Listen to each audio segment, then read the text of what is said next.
अब हम देख लेते हैं characteristics of a vision, page number 28। अच्छा आइए, जो कैरेक्टरिस्टिक्स हम देख लेते हैं। अटेनेबिलिटी आ गया कि भाई what is the possibility of achieving vision with in the resources that can be made available. ऐसा ना हो कि हम कोई ऐसा विजन उठा लें कि जो पॉसिबल ही ना हो। मिसाल के तौर पे मैं ये कहूँ कि मैं यहाँ से इस्लामाबाद जाऊँगा चल कर 5 मिनट में, ये अटेनेबल है? नहीं है। एक साहब ने कहा कि अगर अल्लाह सुब्हानहू व तआला चाहें तो हो सकता है। तो मैंने कहा कि अगर अल्लाह सुब्हानहू व तआला चाहे ना तो मैं प्रेग्नेंट भी हो सकता हूँ।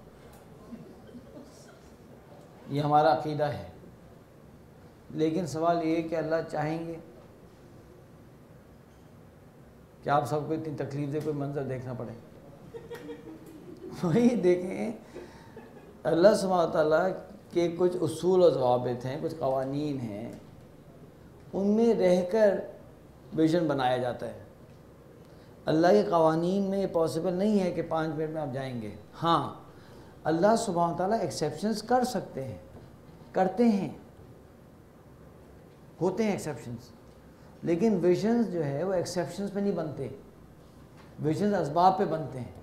दुश्मन आ रहा है ना, तो उसके लिए आर्मी बनानी पड़ेगी, उसके लिए फलाना करना पड़ेगा, उसके लिए मिसाइल लेके आने पड़ेंगे। अब ये नहीं कहेंगे नहीं जी दुश्मन आएगा ना तो हम सब दुआ करेंगे तो वो गर्क हो जाएंगे, तो हम बस दुआओं के साथ जाएंगे भाई लड़ने।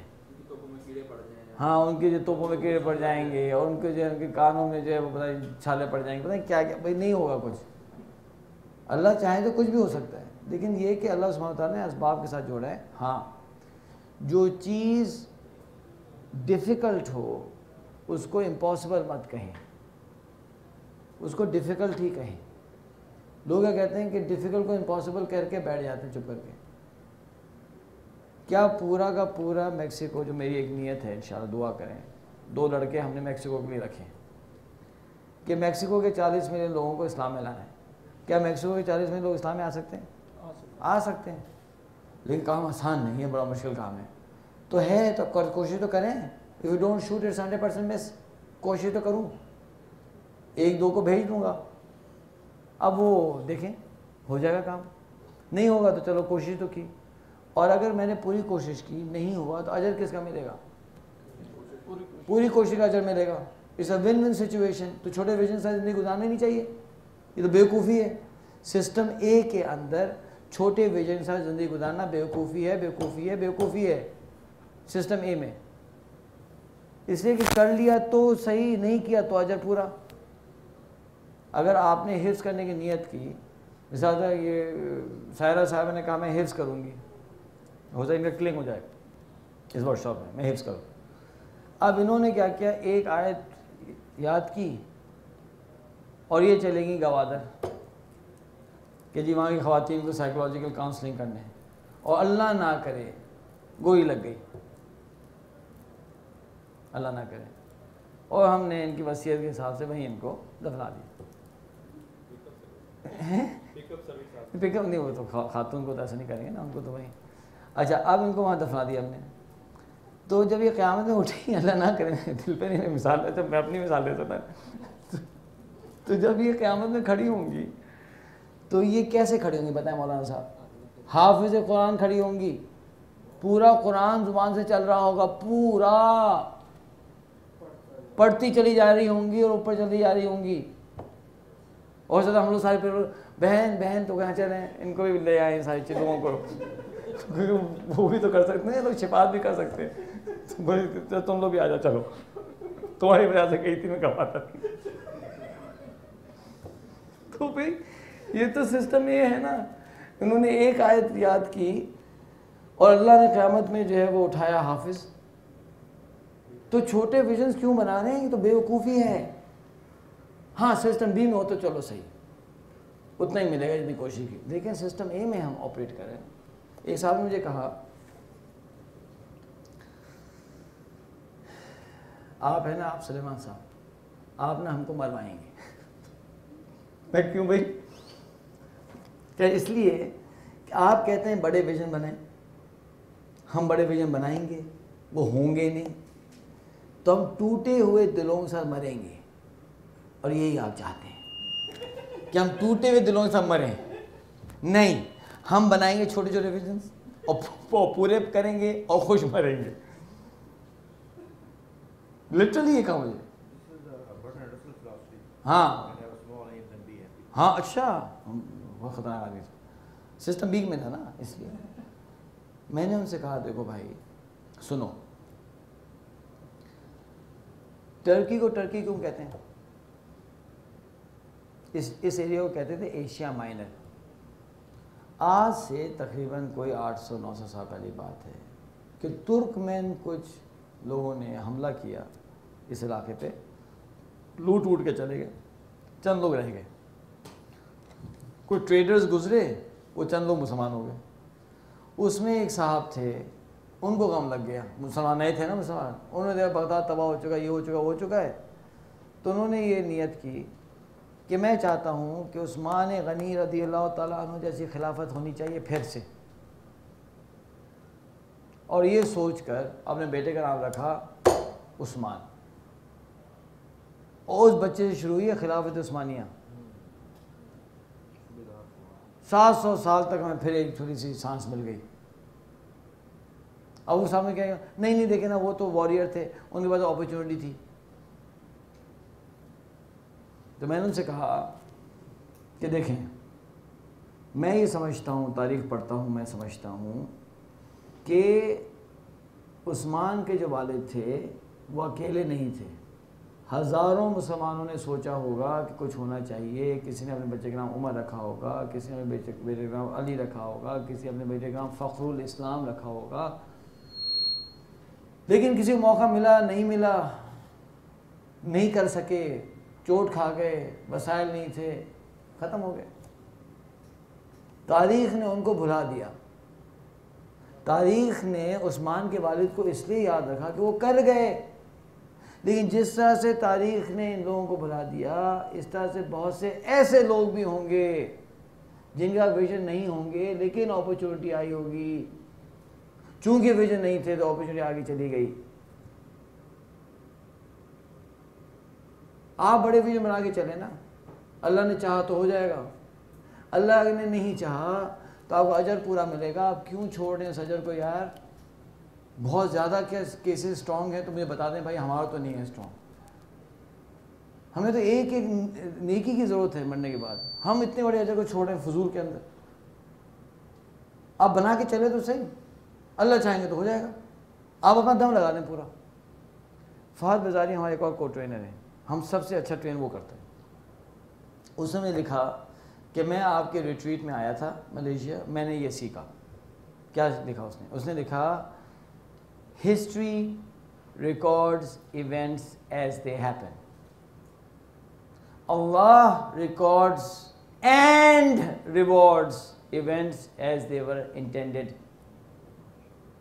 कि तारीख़ जब हालात हो जाते हैं, वाक़यात हो जाते हैं, तो उनको याद करती है, याद रखती है, रिकॉर्ड करती है, रकम करती है। नहीं, अल्लाह सुब्हानहू व तआला रकम भी करते हैं, लिखते भी हैं और अजर भी देते हैं वाक़यात को जब उनकी नीयत की जाती है। ये बात तो हकीकत है। हम इस हकीकत से क्यों मुँह मोड़ रहे हैं? बड़े विजन बनाए ना यार। ये मंगोलिया को कौन करेगा? देख सकते हैं आप अपने बच्चों को मंगोलिया भेज, मैं कि सारे बच्चों को मैं ही भेजूँ? आपके बच्चे कब काम आएंगे यार? अल्लाह का खौफ करो। कितने प्रोजेक्ट देने हैं मुझको? 6 काफ़ी नहीं है भाई, आप भी प्रोजेक्ट उठा लें। वेस्टर्न, हमने तो वेस्टर्न वो उठाया चाइना, 2 लड़कों को तैयार करो चाइना जाने, तो भाई आप ईस्टर्न चाइना उठा लें, है ना? आप कुछ करें, आप भी कुछ कर लें, भजन उठाएँ और लिखें और ठक करके बच्चों को डेवलप करना शुरू। अभी तो बोलना शुरू है, तुम जा रहे हो चाइना, तुम जा रहे हो चाइना, उसको खाओ चाइनीज़ में आना शुरू हो जाएंगे यार। क्योंकि अल्लाह सुब्हानहू व तआला रास्ते खोलना शुरू कर देते हैं, हालात पैदा करना शुरू कर देते हैं अल्लाह सुब्हानहू व तआला। अल्लाह तो नियतों की इतनी कदर करते हैं। आपको पता है ये कैसे आया मेक्सिको? अब भाई हम तो चिल्लू है ना, हम तो 5 प्रोजेक्ट के चक्कर में थे, 10 लड़के काफ़ी हैं। मैं एक दफ़ा वर्कशॉप में कह दिया कि 10 क्यों, और क्यों 5 प्रोजेक्ट्स क्या हैं बताया मैंने। वेस्टर्न चाइना भी है, और ये है, वो है, सिंध भी है। तो ये खातून आ गई, बहस करने लगी, पूरी दुनिया की आपको फ़िक्र है, आपको मेरे मुल्क की फ़िक्र नहीं है। 40 मिलियन लोग हैं मेरे मुल्क में, मैं मैक्सिकन हूँ, मैं मुसलमान हुई हूँ, 54 AM. मैं मैक्सिकन हूँ, मैं मुसलमान हुई हूँ, आपको सब दुनिया की फ़िक्र है, आपको मेरे मुल्क की फ़िक्र नहीं है। मैं कहा भाई टेंशन मत लें यार, कर लेते हैं फ़िक्र, चलो 12 कर लेते हैं। भाई 10 कर ही रहते हैं तो 12 कर लेते हैं, मैं आप परेशान ना हो। अच्छा ठीक है, अच्छा जनाब, अब वो शुरू हुई कहानी। मैं ठीक है चलो मैक्सिको कर लेते। अब ये हुआ कि जनाब वो आई एक दिन, कहने लगी कि मुझे, मैं ये वाक़या पूरा कर देता हूँ, 1 मिनट और दे दें। कहने लगी कि मुझे एक ऐसा राज है जो मेरे हस्बैंड के अलावा किसी को नहीं पता, वो मैं आपको बताना चाहती हूँ। ये चंद महीने बाद आई। अच्छा, हमारे तो पूरे ख़ानदान में किसी ने अपनी लड़कियों को नहीं देखा। हाँ, इतनी प्रॉब्लम हुई है मेरी शादी में, पहली में तो उसके बाद तो पहले में होती है। तो कहने में से ये था कि अल्लाह ने इसके लिए दुल्हन भी अभी से सेट कर दी। फिर क्या हुआ, फिर मैं एक दफ़ा गया तो आई एज अ गेस्ट, एक पैकेट लेके आई, कहने लगी ये स्वीट्स आई हैं मैक्सिको से, ये आपके उस बेटे के लिए, सिर्फ उसके लिए। और उसमें हाँ उसके लिए, और क्या था कि एक वो ला के दिखाया, वो दिया तोहफे में, लकड़ी का कार्व्ड मैप ऑफ मैक्सिको, वो हमारे घर में रखा है ऊपर।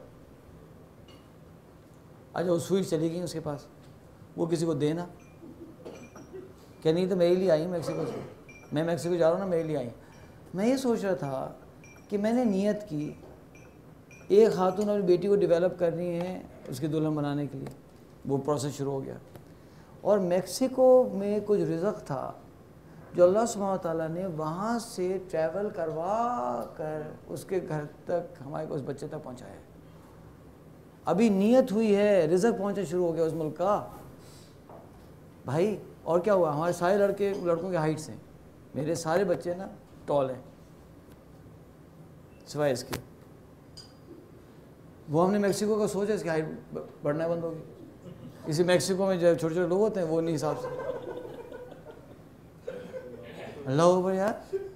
और जो इसकी जो है ना चेहरा भी मैक्सिकन जैसा ना होना शुरू हो गया। हाँ हाँ, इसलिए कि आपकी नीयतों का असर पड़ता है ना। और वो जो है उसकी हरकतें भी कुछ ऐसी ऐसी हो गई हैं मैक्सिकन जैसी। मैक्सिकन बड़े शरीर लोग होते हैं, शरारत बहुत है मैक्सिकन में। इसमें कोई गली में लड़ लेना, किसी को मारना, फलाना का, ये सही है, ये सही जा रहा है। मैक्सिको भी तो कराची है ना, बहुत ज़्यादा क्राइम, तो ये वही वाला उसकी डेवलपमेंट हो रही है। भाई हमारे बच्चे कुछ ऐसे हैं जो गली वली में नहीं लड़ते यार, ये लड़ लेता है और मारता ही है, मतलब पकड़ के ना।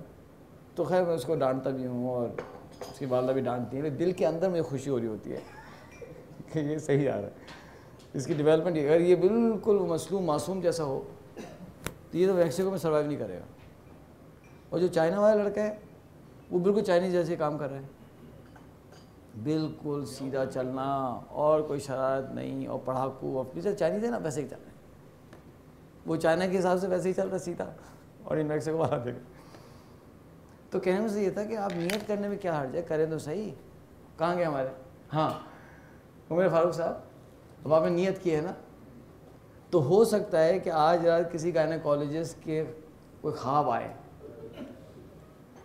ये हो सकता है। दो ख्वाब आए तो नियतों को छोटा ना समझें, ठीक है। आइए आगे चलें, काफ़ी हो गया डोज, बस काफ़ी है। अच्छा, बड़ी बड़ी विजन बनाएंगे ना यार, क्योंकि उमर साहब कोई बड़ी नियतें करेंगे ना यार, है ना। चलें, लूसिडिटी कि आपके विजन की आर्टिकुलेशन कैसी है। ऐसा तो नहीं कि आप ऐसी बात कह रहे हैं कि वो सामने वाला समझ नहीं रहा, यानी मुबहम बात तो नहीं है। एक शेर है, वाबस्ता मेरी याद से कुछ तलखियाँ भी थीं, वाबस्ता मेरी याद से कुछ तलखियाँ भी थीं, अच्छा किया कि तूने फरामोश कर दिया। अब मैं लोगों से पूछता हूँ कि क्या फरामोश कर दिया, मेरी यादों को या उन तलखियों को या मुझको। तो कुछ कहते हैं यादों को, कुछ कहते हैं तलखियों को, कुछ कहते हैं मुझको। इसलिए शेर के अंदर बाय डिज़ाइन इसकी लूसिडिटी कम है, कंफ्यूजिंग है शेर। तो शायरी में तो सही है इब्हाम, लेकिन विजन के अंदर इब्हाम नहीं होना चाहिए, समझे? गवादर, गायनेकोलॉजिस्ट, ये ना हो कि 4 स्पेशलिस्ट के साथ चले जाए आप। इब्हाम होगा तो ये होगा ना। नहीं नहीं नहीं नहीं जी, वो सुलेमान साहब वो तैयार हो गए थे। भाई वो तैयार हो गए होंगे यार, सॉरी, आपको तो मैंने गायनेकोलॉजिस्ट से कहा था ना, आपने क्या किया? तो आपको बिल्कुल प्रिसिजन होना चाहिए विजन के, मैं करना क्या है। ठीक है, next, concreteness, the number of quantifiable elements and degree of quantification in those elements. काबिल पैमाइश अनासिर और उनके अंदर पैमाइश। तो अहमद बाबर चिल्लू में किसके सबसे ज़्यादा कॉन्क्रीटनेस है? अहमद की। सबसे कम चिल्लू की। अच्छा, आगे चलें। Clarity, clarity is defined as a vision having high lucidity and appropriate concreteness. ये अप्रोप्रिएट का मतलब क्या है? मुनासिब कॉन्क्रीटनेस का मतलब क्या है? आइए इसको देख लेते हैं। हमने ये कहा था कि अल्टीमेट विजन होना चाहिए, उसके बाद 50 ईयर का इंटरमीडिएट विजन होना चाहिए, फिर 25 साल का होना चाहिए, फिर 5 साल का होना चाहिए, और फिर करंट ईयर का होना चाहिए। ये कहा था ना। आपने दूसरी केस स्टडी पढ़ ली ना? किसने पढ़ ली? भाई हाथ खड़ा करें। क्या पढ़े सर? दूसरी केस स्टडी दी थी हमने आपको, जी सर। वो पढ़ी ना? तो उसमें देखें ऐसे ही चल रहा है। अल्टीमेट विजन आया, फिर 50 ईयर्स का आया, फिर 25 साल का आया, फिर 5 साल का आया, फिर करंट ईयर का आया। इस तरह से डेवलप करेंगे बच्चे को। अच्छा, तो अल्टीमेट जो विजन होता है उसमें लूसिडिटी होती है हाई, और कॉन्क्रीटनेस होती है वेरी लो। उठ के जाए, समझा दें, उठ जाए, उठ जाए। जैसे जैसे नीचे आते जाते हैं लूसिडिटी हाई रहती है, लेकिन कॉन्क्रीटनेस आहिस्ता आहिस्ता बढ़ना शुरू होती है।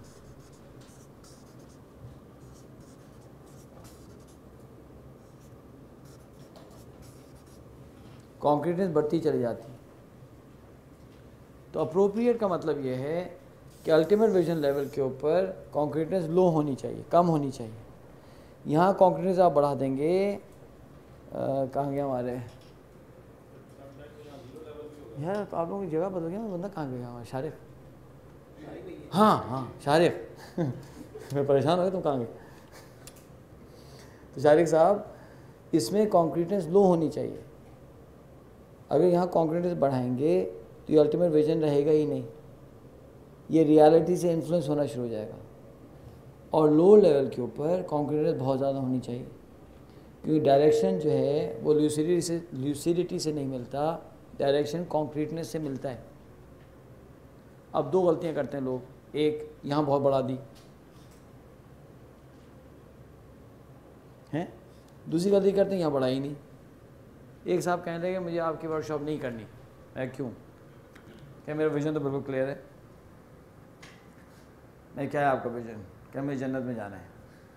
मैं, ठीक है, ये बताओ कि 25 साल के बाद कहाँ जाना है? कि जन्नत। और 10 साल के बाद जन्नत, 5 साल के बाद जन्नत, और साल के बाद जन्नत। बस हो गया, पहुँच गया भाई। ये कैसे होगा? ये तो चिल्लू है भाई। 1 साल के बाद ये कहें कि 1 साल में मैं 5 वक्त की नमाज़ पूरी पढ़ूँगा, हज करूँगा, रोज़े पूरे रखूँगा, और बेगम साहिबा से हफ्ते में 1 दफ़ा लड़ूँगा।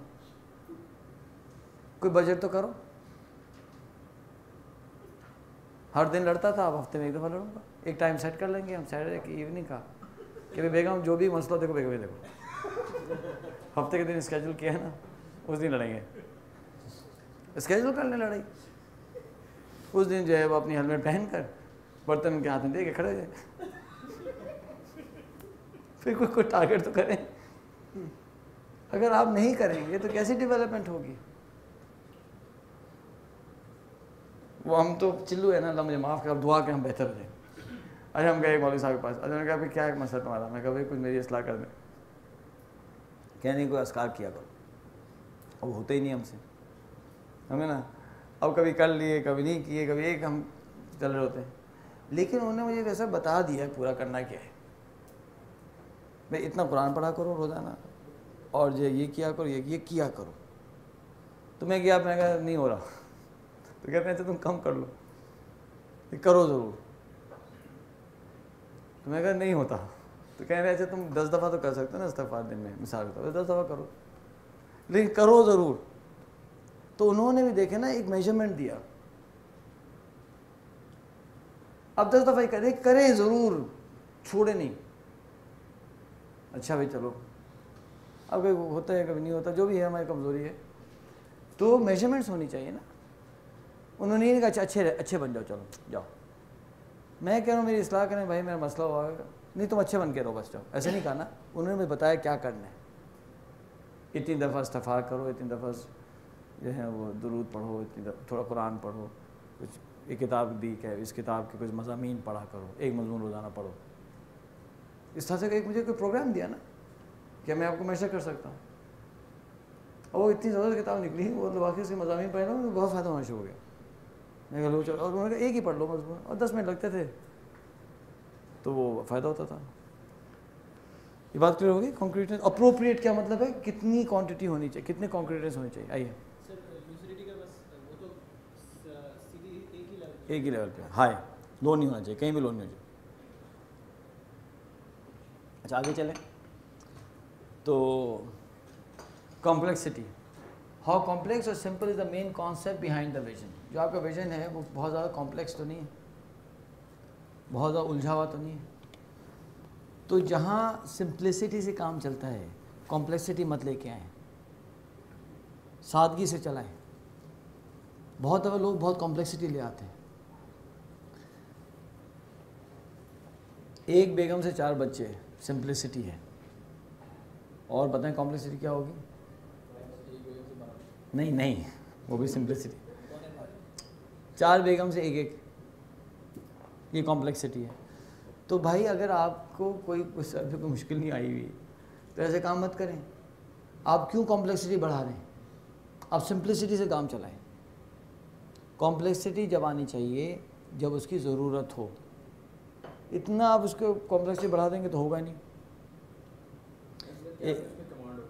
या तो कमांड हो, फेलियर रेट ज़्यादा होता है ना कॉम्प्लेक्स चीज़ों का। अब क्या हुआ कि वो हम अपने बच्चों के साथ गए, वो खैर एक बहुत साहब थे, उन्होंने कॉल की मैं कराची आया हूँ, अब क्या करूँ। तो मैंने सोचा कि इनको वैसे पकड़ना है, मुझे घेरना है। लड़के मेरे साथ फजर में थे, मैं कहा सुनो तुम लोग बैठो, एक अंकल से मिलना है, चलें। तो हम अपने भगाते पहुँच गए वहाँ। अच्छा बड़ी एक्सपेंसिव सी बिल्डिंग, बड़े एक्सपेंसिव से।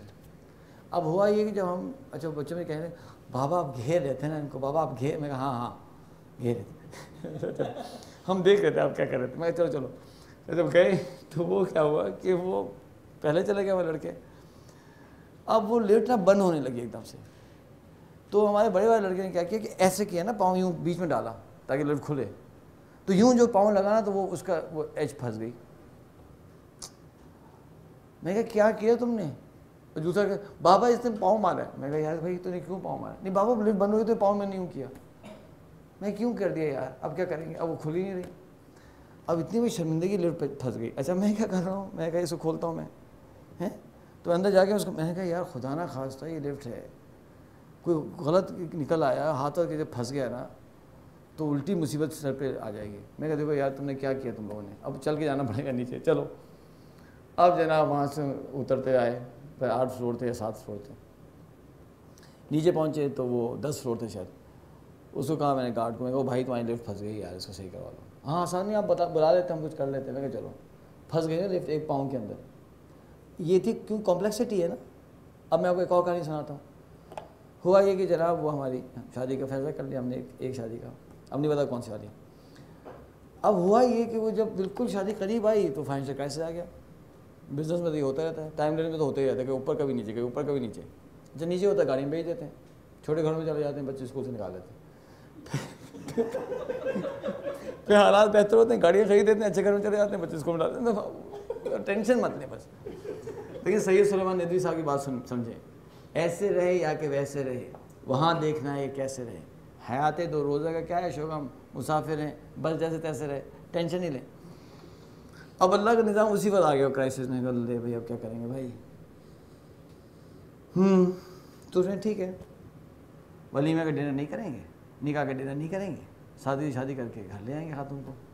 हमने कह दिया भाई देखो भाई हम तो आजकल नहीं सही जा रहे ऐसा होगा। तो वो शरीफ लोग तो कहा ठीक है कर लो। अब शादी तो हो गई, अब मैंने कहा हनीमून का क्या करेंगे, करना भी चाहिए, मान लोग वरना बधाई होगा, उनके तो किया था इनको नहीं किया, चलो। तो हाँ दूसरी या तीसरी में तो कोई एक चल जाए। अब ये हुआ मत अब जब पहुँचे तो मैं क्या करूँ। तो मुझे स्विमिंग का बहुत शौक है, आपको पता है। तो जब मैं पाकिस्तान आया तो मैं आगे स्काउटिंग की तो पता चला कि कराची के तो सारे पानी पोल्यूटेड है, इतना पोल्यूट कर दिया है कराची के बीचेस को। तो मैं बड़ा परेशान फिरता रहा, कहाँ करूँ स्विमिंग, कहाँ करूँ। मुझे किसी ने कहा कि औरमारा की बीचेस बड़ी खूबसूरत है, औरमारा। मैं अच्छा चलो। तो मैंने एक दिन गाड़ी निकाली और हम जो है वो भगाते हुए 4 घंटे में औरमारा पहुँच गए। ब्यूटीफुल बीचेस, ये है जगह। अब लोग क्या हालात ख़राब है, छोड़ दो यार हालात ख़राब है क्या है, अब क्या करें, सभी तो नहीं हो सकता ना, थोड़ा तो रिस्क लेने पड़ेगा ना, स्विमिंग करनी रिस्क बिना लें। खैर अब अच्छा मैंने ये फिर मैं करता था कि सुबह निकलता था, 4-5 घंटे ड्राइव की, बीच से पहुँचे और वहाँ स्विमिंग की 2-4 घंटे स्विमिंग करने के बाद गाड़ी निकाली और रात तक वापस कराची पहुँच गए। तो मुझे औरमारा का इस तरह से एक्सपीरियंस हो गया। अब मैंने कहा यार कम पैसों में कहाँ होगा जाने का, तो औरमारा ही ले चलूँ, इतने खूबसूरत बीचेज हैं। तो मैंने बेगम साहब से कहा भाई औरमारा जाएंगे हम। तो ये कायम है कि बलूचिस्तान में बहुत खूबसूरत जगह है, वहाँ जाएंगे और कम खर्चा भी होगा, गाड़ी में चले जाएंगे। अब रहेंगे कहाँ, मतलब होटल भी नहीं है। तो अपने टाइम मैनेज नेटवर्क को इस्तेमाल किया तो पता चला कि जी वहाँ एक मास्टर साहब हैं जो गवर्नमेंट स्कूल औरमारा के मास्टर साहब हैं, उनके घर जा सकते हैं। तो मास्टर साहब कहीं छुट्टी पे जाए थे तो हमें 2 दिन के लिए घर मिल जाएगा। मैंने कहा चलो, फ्री अकोमोडेशन होगी और औरमारा में तो कोई मॉल भी है ही नहीं, कुछ है ही नहीं, खर्चा होएगा ही नहीं, समझे ना। और फ्यूल भी सब्सिडाइज्ड है, वहाँ सर ईरानी फ्यूल आता है तो आधी कीमत टैंकी भर जाती। खैर हम जो है निकले दुल्हन साहिबा को लेकर। तो हफ्ते मैंने कहा भाई देखो अब यहाँ बाथरूम वाथरूम कर लो। क्यों? इसलिए और हमारा तक कोई बाथरूम नहीं है, कोई फ्यूल नहीं है, कुछ नहीं है। कहें ये कैसी जगह है? तो फिर कहाँ जाएंगे? अगर रास्ते में ज़रूरत पड़ेगी तो जंगल में जाएंगे। कि ये तो मैंने कभी नहीं किया। मैंने देखें आपने when you married a man from the wild, you have to get used to the wild। अभी शादी क्यों की थी हमसे? भाई आपको हमारा पता है, हम तो ऐसे ही लोग हैं यार, अब आपको तो हम सिखा देंगे। बेचारी बड़ी परेशान। वहाँ पहुँचे तो वो तो शौक हो गया, क्योंकि जो उनका घर था वो ब्रिटिश के बना हुआ टाइम का घर है, पाकिस्तान के पहले से। उसमें अल्लाह अकबर बिल्कुल खुला हुआ घर और जनाब सहन और किचन में बस एक चूल्हा और जो है वो बाथरूम भी बाल्टी बस और कुछ भी नहीं। कहीं ये कहाँ आ गए हम? मैं कहा सही है भाई। और जो बाहर बकरियाँ फिर रही हैं, बड़ा रोमांटिक सा बेचारी बहुत मैं कहा देखो तुम टेंशन मत लो, तुम देखो तो सही कितनी खूबसूरत जगह है, बाकी देखो ये तो सादगी से ही होगा। और देखो बीचेस पे सुबह गए हम, बीच पे बैठ गए, सुबह देखिए शाम इतने खूबसूरत बीच है, वहीं हम बैठ गए। उसका लॉक मैंने देखा, लॉक देखा, ये देखें इसका जो वो था ना हिंज, ये वाला, ये उसी की नहीं है तस्वीर, हाँ ये तो इंटरनेट से निकाली, लेकिन ऐसे ही था। और मैंने कैलकुलेट किया कि ये 1930 का ही लगा हुआ होगा भाई, या 1940 का तो होगा। 1930-1940 का वो हिंज है, अभी तक फेल नहीं हुआ, चल रहा है। क्यों? सिंप्लिसिटी। वहाँ एक किक पर वो लिफ्ट बंद हो गई। यहाँ लगाते रहे किक्स, ये फेल नहीं करेगा आपको। चल रहा है ना, इतने 60-70 साल से चल रहा है यार, और चलता रहेगा। हाँ घिस गया है थोड़ा। अच्छा वहाँ तो कोई सिस्टम ही नहीं था लॉक करने का, वहाँ क्या ज़बरदस्त जगह यार, गांव है ना। तो उन्होंने कहा था नहीं जाना हो ना बाहर से करके चले जाना। हाँ ठीक है भाई। और घर में भी कोई था नहीं जो चोरी हो, मंजियाँ पड़ी हुई थी और बहुत सी सादगी से घर था। तो हम ये करते थे, जाते थे, गाड़ी हमने पहुंचा दी, ऐसे कच्चा रास्ता, सड़क ही नहीं, तो हमने गाड़ी जो है पहुंचा दी इस घर तक, ढूंढते ढूंढते झाड़ियों में सब। उस वक्त जाते थे हम, तो लगाया और चले गए बीच के ऊपर, शाम तक बैठे, वापस आ गए और थोड़ा सा कुछ पका के खा लिया। और फिर तो जो है वो बहुत ही कम पैसों में हमारा बड़ा तो हनीमून हो गया। तो ये है सिंप्लिसिटी, फेल नहीं करेगी आपको। कॉम्प्लेक्सिटी परेशान। तो विजन्स के अंदर भी सिंपल रखें, विजन ज़्यादा कॉम्प्लेक्स ना करें। ये बात क्लियर होगी उवैस भाई? आगे चलें। स्केल, आपका साइज़ क्या है विजन का? अब पूरे कराची में काम करना चाहते हैं, लाहौर में काम करना चाहते हैं, या पूरे पंजाब में काम करना चाहते हैं, या पूरे पाकिस्तान में काम करना चाहते हैं? किस लेवल काम करना चाहते हैं? स्केल बताएं कितना है। पूरी दुनिया में करना चाहते हैं तो बहुत बड़ा स्केल है। तो आपको फोकस करना होता है। क्यों कि इमाम बुखारी ने अपना स्केल ये बनाया, हदीस, बस कर गए। इमाम बुखारी कहते नहीं हदीस भी करूँगा, फ़िक़्ह भी करूँगा, और फलाने भी करूँगा, फलाने भी करूँगा, और खलीफा भी बनूँगा, हो जाता है। आपको नहीं मिलता, सही बुखारी नहीं आती आपके पास। बहुत दफ़ा फोकस करना पड़ता है, बहुत दफ़ा बड़ा करना पड़ता है। और कितना फोकस, कितना, ये जो है जो हमारे उलमा हैं, बड़े समझदार लोग हैं, उनसे बैठ के डिस्कशन करना चाहिए। कितना मुझे कहना है कि साहिल, आप साहिल पे क्यों काम करना चाहते हैं बलूचिस्तान के? मैं कहा भाई नेवी के साथ मिलकर साहिल पे काम करेंगे ना। तो अगर अंदर काम करना होगा तो कोई और इंस्टीट्यूशन बना लेंगे। अब नेवी वालों को मैं खींच के कहाँ लेके जाऊँगा? क्वेटा, वो उनका वो जुरिस्डिक्शन ही नहीं है। जब नेवी काम करना चाहती है, हम उनके साथ मिलकर काम कर रहे हैं। हमने मिलकर फाउंडेशन बनाई, साहिल फाउंडेशन, जिसमें टाइम लेंडर्स के और नेवी के दोनों के लोग उस फाउंडेशन में हैं और मिल के काम कर रहे हैं। नेवी पैसे डाल रही है, हम भी पैसे डाल रहे हैं, और हम प्रोजेक्ट्स कर रहे हैं। तो चूँकि नेवी है तो वो साहिल पे ऑपरेट करेगी, तो साहिल पे हम फोकस करेंगे। अब मैं बोलूँगी कि नेवी को बोलूँगी कि तुम अपना स्केल बढ़ा लो जनाब खैबर पख्तूनख्वा तक, सियाचिन में। वो बोले भाई हम नेवी वाले हैं यार, हमारा तो वो जुरिस्डिक्शन ही नहीं पड़ता। हाँ, साहिल हमारे पास है, साहिल की डिफेंस हमारे पास है, साहिल का काम हमारे पास है। सब अब मैं बात समझा पा रहा हूँ? अच्छा, स्केल क्या है? नोबिलिटी, कि आपका विजन औरों की ज़िंदगी को कितना टच कर रहा है। कि मैं तो नहीं है, और भी हैं इसके अंदर, ही नहीं। एक साहब कहने लगे यार मैं सोच रहा हूँ 10 साल से विजन था, नोबिलिटी नहीं थी, अपना ही सोच रहे थे हम, मेरा काम हो जाए, मेरा बिजनेस हो जाए। एक साहब कहने लगे फिर स्केल में और नोबिलिटी में तो फ़र्क ही नहीं होगा। मैं क्यों? कि दोनों एक ही चीज़ है, एक चीज़ नहीं है। एक शख्स ये कहता है कराची मेरा हो जाए, सिंध मेरा हो जाए, फिर पाकिस्तान मेरा हो जाए, तो उसका स्केल तो बढ़ रहा है, नोबिलिटी तो नहीं बढ़ रही, तो मेरा कर रहा है। लॉफ्टीनेस, कि जो आपका विजन है तो उसको पूरा करने के लिए कितनी कॉस्ट वो चाहता है आपसे। लॉफ्टीनेस विजन का एट्रीब्यूट है, हर विजन के लिए कोई कॉस्ट होगी। आप कहते हैं कि जी मुझे शेरटन में खाना खाना है, तो भाई 1200 रुपये लगेंगे, 1 घंटा लगेगा और जाना पड़ेगा, ये कॉस्ट है उसकी। इसको कहते हैं लॉफ्टीनेस। हर विजन की कॉस्ट होती है। हाँ, आप जाएंगे बलूचिस्तान, हाँ सपोज उसकी कॉस्ट होगी, वहाँ जाके रहना पड़ेगा, गर्मी बहुत होती है गवादर में, बहुत ज़्यादा होती है, और आपको गायनेकोलॉजिस्ट चाहिए। आपकी एज क्या है? 25 साल है, तो 25 साल वाली तो हो नहीं सकती, इसलिए एक्सपीरियंस नहीं होगा। उसको कम से कम 32-33 की एज होनी चाहिए। तो एक और कॉस्ट क्या है कि बड़ी लड़की की शादी करनी पड़ेगी। तीसरी कॉस्ट है कि गायनेकोलॉजिस्ट होती थोड़ी सी ख़तरनाक है, इसलिए कि वो गुस्से वाली होती हैं, डांट डपट बहुत करती हैं ना, इसलिए कि वो गुस्सा करती हैं बहुत।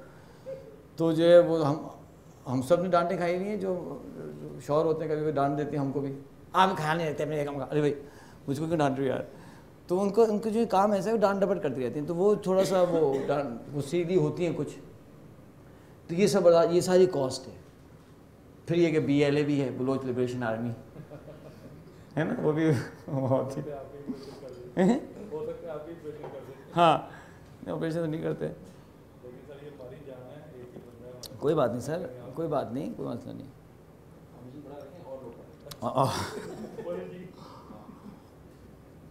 और ढूंढ लेंगे। तो ये सारी कॉस्ट है बलूचिस्तान जाने की। तो इसको कहते हैं लॉफ्टीनेस लेवल, ठीक है। फिर होती है ग्रेटनेस लेवल। ग्रेटनेस मतलब होता है कि आप कितनी कॉस्ट देने के लिए तैयार हैं अपने विजन के लिए। क्या आप गोली खाने तैयार हैं? क्या आप वहाँ जाके गर्मी बर्दाश्त करने तैयार हैं? फिर वो एरिया ना सुनामी का एरिया है, किसी वक्त भी वहाँ से ना सुनामी आ सकता है। हाँ, 1940 में और मारा तबाह हो चुका है सुनामी से। और वहाँ जो फॉल्ट लाइंस हैं, ये अर्थक्वेक का एरिया है, वो सुनामी भी आ सकता है। चलिए स्विमिंग सिखा देंगे आप। तो क्या आप उसके लिए वो सब करने के लिए तैयार हैं? अगर हैं तो ठीक है, नहीं है तो कोई बात नहीं। तो इसलिए हम कहते हैं कि ग्रेटनेस जो है वो लॉफ्टीनेस से ज़्यादा होनी चाहिए।